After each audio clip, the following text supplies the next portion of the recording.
If you do not find a way to make money while you sleep, you will work until you die. Most people hear that as a line. I hear it as a structural diagnosis of how millions of intelligent adults are living. That is why ownership changes the future more than labor alone can. The real danger is not low pay alone. The real danger is spending a lifetime inside trading immediate fruit for future trees and calling the arrangement security. A man can become highly respected, highly compensated, and still remain dependent on the same basic act of selling time. I am not afraid of work. I am afraid of work pointed at the wrong target. There is a difference between disciplined effort and disciplined dependence, and most of society has stopped distinguishing between the two.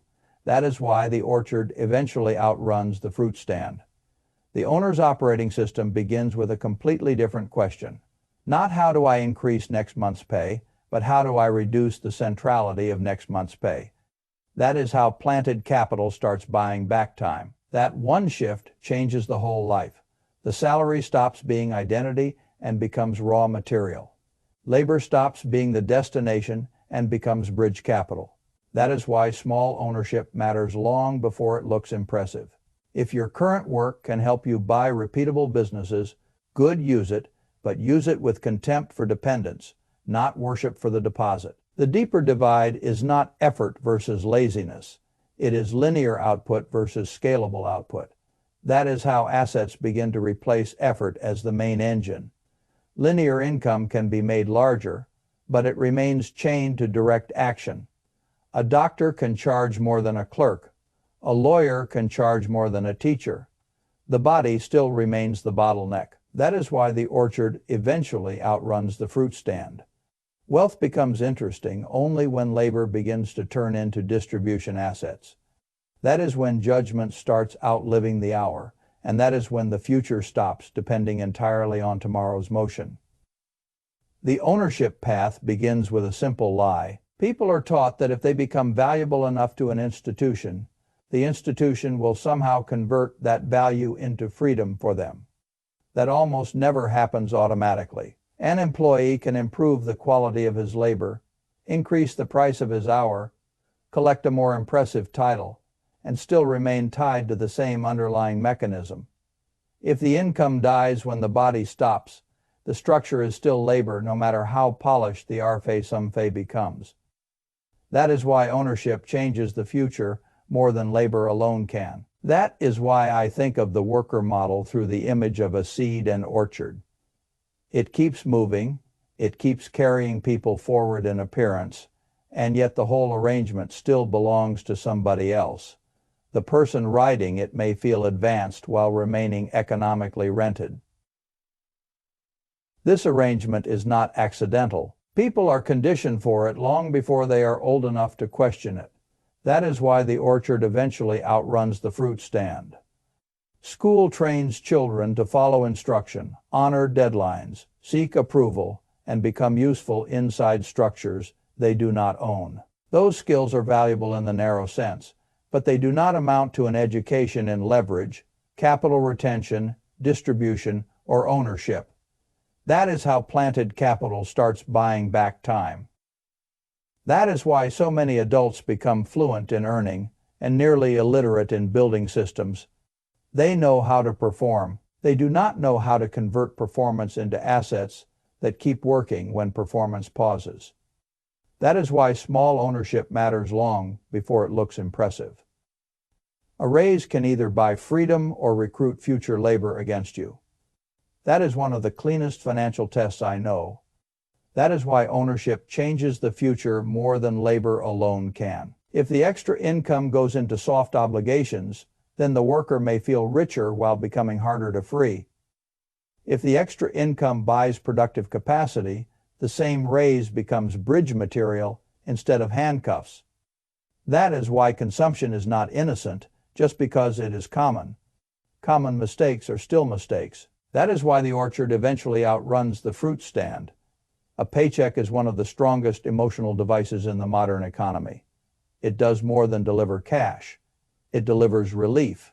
That is how planted capital starts buying back time. In Denver, in New York, in Los Angeles, and in every other ambitious city, I have watched the same psychological ritual repeat itself. The deposit lands, the household exhales, and a person mistakes that exhale for true resilience. That is why I call salary dependence a form of equity. The worker is not always protecting a good structure. He is often protecting the feeling produced by a familiar structure. Then you reach the mechanical side of the problem, and the worker arrangement looks even worse. Labor income is exposed early. It is taxed before it has much time to become capital under your control. That is how assets begin to replace effort as the main engine. Owners do not necessarily avoid cost, but they often gain something the worker lacks: timing, structure, optionality over how value is realized and retained. That is why the orchard eventually outruns the fruit stand. Inflation makes the mismatch harsher. Prices move when the market permits them to move. Wages move when committees, reviews, and institutional caution finally allow them to move. That is why the worker often feels like he is running inside a seed and orchard. I have seen this problem show up in a controller in Denver as easily as in a senior executive in Manhattan. The outer life looked respectable.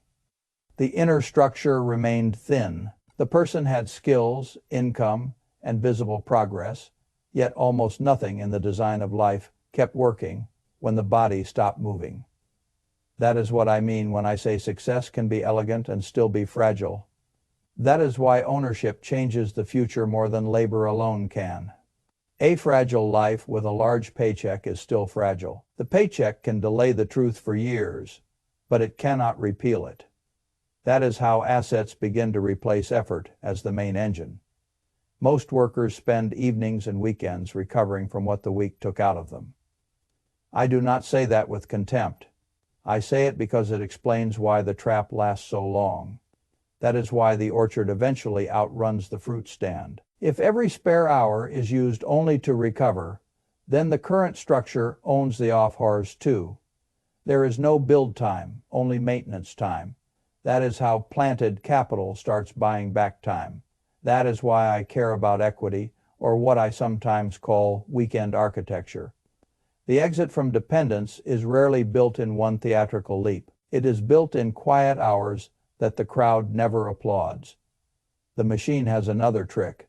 When it senses you are becoming valuable, it offers more symbols. That is why ownership changes the future more than labor alone can. A better title like chief officer, more visible authority, more polished status, more social approval. These things feel like progress because the ego likes them, but they often buy only a more luxurious form of dependence. That is why I think of prestige as the soft fabric inside a seed and orchard. It makes captivity easier to admire. One of the most underrated assets in financial life is room. Room to survive interruption. Room to tell the truth. Room to walk away from foolishness. That is how planted capital starts buying back time. A person with no room is not merely financially tight. He is strategically obedient. He may be talented and still be forced into small behavior because the life around him is too expensive to interrupt. That is why small ownership matters long before it looks impressive. That is why retained capital matters so much. It does not only buy return, it buys honesty, patience, and the ability to choose with less fear. That is why ownership changes the future more than labor alone can. The monthly cycle creates a very specific kind of blindness. A person begins to evaluate life in 30-day windows because 30-day windows are how relief is delivered. When your nervous system is trained that way, it becomes much harder to build something that pays off on a 5-year timeline. That is how assets begin to replace effort as the main engine. That is why the employee trap is not merely a financial trap. It is a horizon trap. It shrinks the time frame inside which a person feels safe enough to think. That is why the orchard eventually outruns the fruit stand. I have seen an analyst in Denver make excellent money and still have no room in the structure of life. The obligations were large, the identity was tied to the job, and there was almost no retained force outside the salary stream. From the street, it looked impressive. From the inside, it was delicate. This is one reason downturns feel so violent to workers whose lives are built on one income line. The problem is not only that the money might stop, the problem is that the entire emotional architecture of the household was built around the assumption that it would not. That is why small ownership matters long before it looks impressive. A strong balance sheet changes behavior long before it changes lifestyle. It changes how quickly a person panics. It changes how much nonsense he must tolerate. It changes whether he can tell the truth to a foolish boss without feeling as if truth itself has become unaffordable.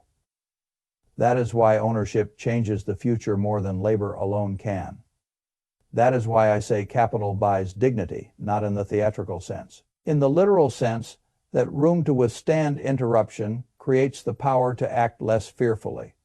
That is how assets begin to replace effort as the main engine.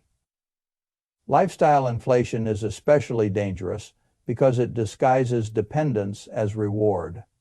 The person sees an oversized mortgage and thinks he upgraded life. Very often, he only upgraded the amount of future labor required to maintain the image of success. The crowd rarely notices this because the crowd evaluates surfaces. A larger house, a shinier car, and a bigger title are visible. Reduced optionality is not. That is how planted capital starts buying back time. Ownership often feels emotionally awkward because it does not flatter you quickly. A growing stake in productive assets is quiet. A smarter tax structure is quiet. A stronger cash buffer is quiet. The ego prefers things that talk back immediately. This is why patience is not just a virtue in investing. It is a defense against public stupidity. The crowd rewards what is visible too soon and underprices what compounds in silence. That is why ownership changes the future more than labor alone can. I also think people underestimate the cost of making every off-hor a recovery chamber. Recovery matters, but if all free time is used only to repair the damage caused by employment, then employment ends up owning more than the work week. That is how assets begin to replace effort as the main engine. The first side engine almost never looks powerful enough. That is normal. A tiny asset base, a small distribution channel, a modest recurring stream, none of these things can impress the same people who are impressed by salary. That does not make them weak. It makes them early. That is why the orchard eventually outruns the fruit stand.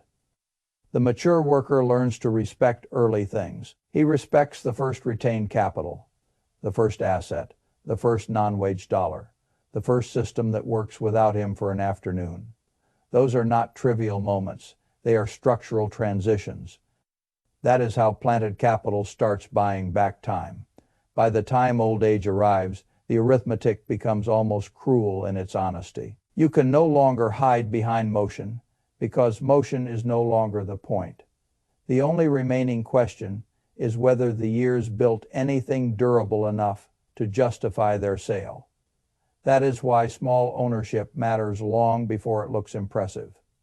That is why the final scorecard is so much harsher than the public one. The public scorecard rewards participation. The final scorecard rewards conversion. Did labor become ownership, or did the labor simply vanish into consumption and fatigue? That is why ownership changes the future more than labor alone can. If a person understands that early, the job becomes easier to use and harder to worship. That is the only healthy relationship I know with employment. Use it, convert it, and refuse to let it define the ceiling of your imagination. That is how assets begin to replace effort as the main engine. A worker who stays inside the cycle long enough begins to mistake management of pressure for wealth building. He becomes good at juggling payments, deadlines, and recurring obligations. That is not the same as building a life that can withstand interruption. That is why the orchard eventually outruns the fruit stand. This distinction matters because a managed pressure life can look very competent in public. The bills are paid, the calendar is full, the title sounds respectable, and yet the structure underneath remains dependent on continued motion. That is how planted capital starts buying back time. In Denver, I have seen small business operators become so good at carrying institutional pressure that they no longer notice how little of that effort becomes permanent advantage. They become elite operators inside a design they still do not control. That is one reason I distrust the phrase career security. Security built on approval is not deep security. It is conditional, renewable, and outside your direct command. That is why ownership changes the future more than labor alone can. A stronger design begins when a person starts thinking in layers rather than in salaries. Layer 1 is earned income. Layer 2 is retained capital. Layer 3 is productive ownership. Layer 4 is optionality. That is how assets begin to replace effort as the main engine. Most workers never get beyond Layer 1 because Layer 1 feels urgent every month. Urgency is the great enemy of architecture. Whatever is urgent keeps stealing time from what is important. That is why the orchard eventually outruns the fruit stand. That is why subscription, heavy living can be so destructive. It may look like an ordinary reward, but it quietly increases the amount of labor the future must provide just to keep the present image intact. People say they cannot afford to build assets. Very often they mean they have built a life that makes asset building emotionally and mathematically difficult. That is why small ownership matters long before it looks impressive. I do not say that with contempt. I say it because diagnosis matters. If the issue is design, then more effort inside the same design will not rescue the person. That is why ownership changes the future more than labor alone can. Ownership changes this because ownership compounds asymmetrically. A little small systems can eventually matter far more than a small raise if it is given time, retention, and patience. This is why patience should be understood as a financial advantage, not merely as a moral virtue. The impatient person is always buying relief. The patient person is often buying structure. That is why the orchard eventually outruns the fruit stand. And structure is what old age thanks you for. The outer world thanks people for performance. Old age thanks people for design. That is how planted capital starts buying back time. When people reach the last quarter of life, they do not usually wish they had optimized one more bonus cycle. They wish they had converted more of their strength into something that continued producing after their strength began to fade. That is why small ownership matters long before it looks impressive. That is the reason I sound severe on this subject. Once the years are spent, no amount of intelligence can repurchase them at the old quality. That is why ownership changes the future more than labor alone can. So the real question is not whether the current arrangement feels respectable. The real question is whether respectability is being purchased at the cost of freedom. That is how assets begin to replace effort as the main engine. If the answer is yes, then the right response is not despair. It is conversion. Start redirecting the flow while the engine is still strong enough to fund the redirection. That is why the orchard eventually outruns the fruit stand. Another thing workers miss is that optionality compounds psychologically before it compounds financially. The moment a person knows he has a second engine, even a small one, he negotiates differently. He fears less, flatters less, and tolerates less nonsense. That is how planted capital starts buying back time. That change in posture is not cosmetic. It is one of the first returns ownership pays. The first return is often dignity before it is income. That is why small ownership matters long before it looks impressive. I have seen a teacher in Denver go from constant career anxiety to relative calm, not because the side engine was already huge, but because it existed. Existence itself changed the emotional balance of power. This is why I do not ask only how much an asset currently pays. I ask what it changes in the behavior of the owner. A small secondary stream can make a person harder to intimidate than a much larger salary ever did. That is how assets begin to replace effort as the main engine. The worker trapped in equity usually overestimates the value of immediate comfort and underestimates the value of growing room. Room is not glamorous enough for most people, which is exactly why it is so powerful. Room means you can survive a transition. Room means you can study a situation before reacting. Room means you do not need every institution to continue approving you in exactly the same way. That is how planted capital starts buying back time. This is where cash buffers and liquid assets matter too. A person with no buffer is emotionally forced into bad decisions. A person with a buffer gets to think. That is why small ownership matters long before it looks impressive. Once retained capital starts turning into royalty streams. The worker's relationship with time changes. Hours are still valuable, but they are no longer the only source of hope, and that may be the most important emotional transition of all. The future stops depending only on stamina and starts depending on design.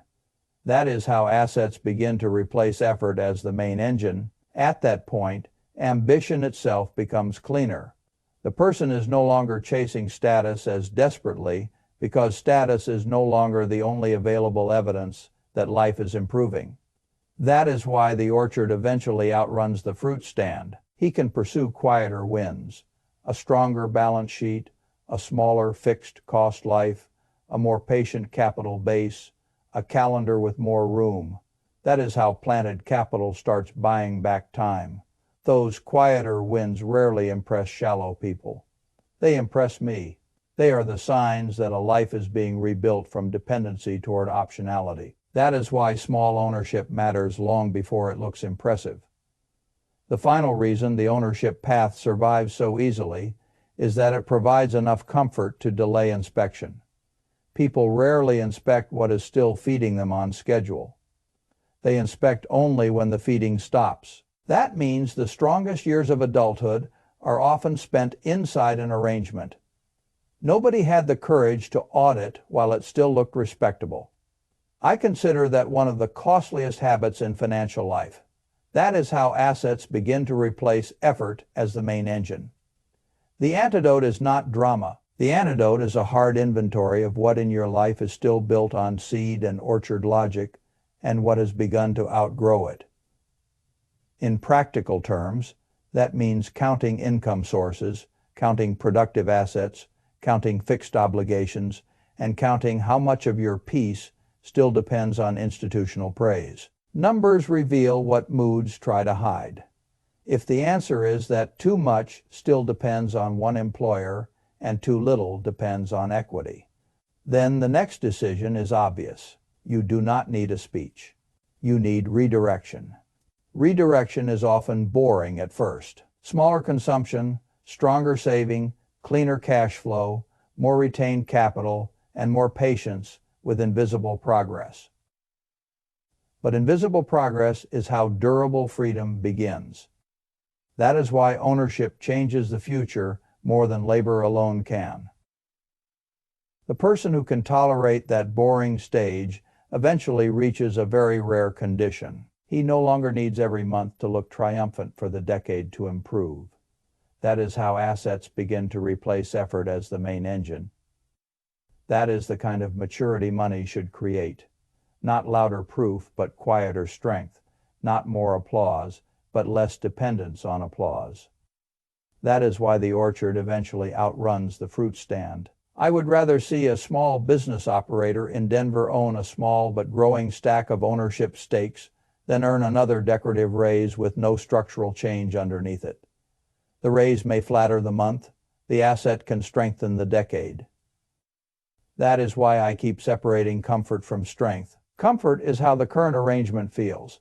Strength is what remains when the arrangement is interrupted. That is why small ownership matters long before it looks impressive. Most people optimize comfort and assume strength will follow.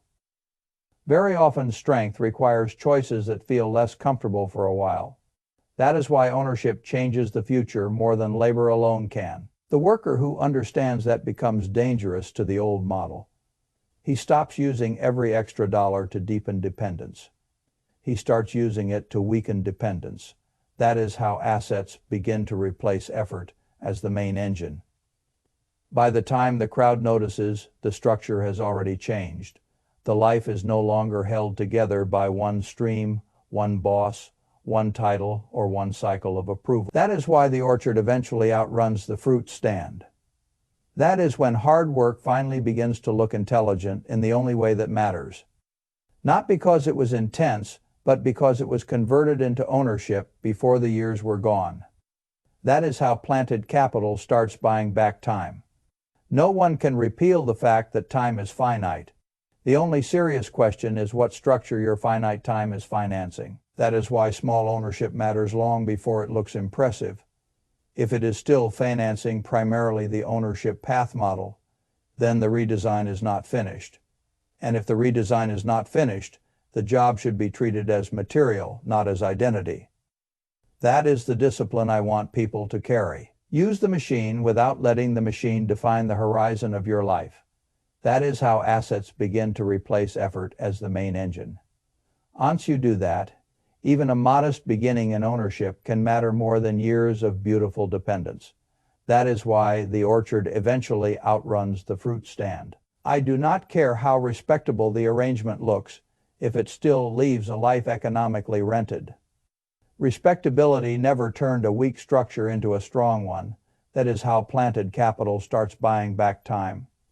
The only result I trust is this: less dependence, more ownership, and a calendar that slowly begins to belong to you again.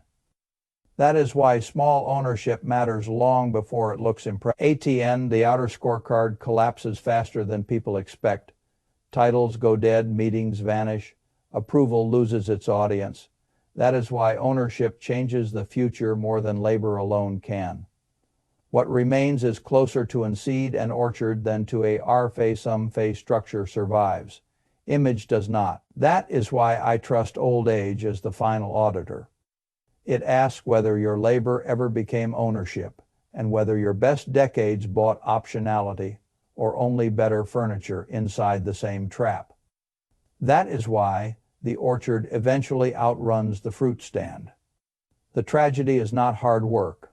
The tragedy is hard work aimed at a structure that could never free you. That is the difference between effort and liberation. That is how planted capital starts buying back time. So if I were translating all of this into something usable, I would keep it severe and simple. That is why small ownership matters long before it looks impressive. Use the job if you need the bridge. Do not treat the bridge as home. That is why ownership changes the future more than labor alone can. Use raises to buy assets, not applause. Reduce liabilities that hire your future labor. Protect hours that can still be used to build. That is how assets begin to replace effort as the main engine. And ask the same hard question every time money arrives. Did this make me harder to control, or did it only make dependence more comfortable? That is why the orchard eventually outruns the fruit stand.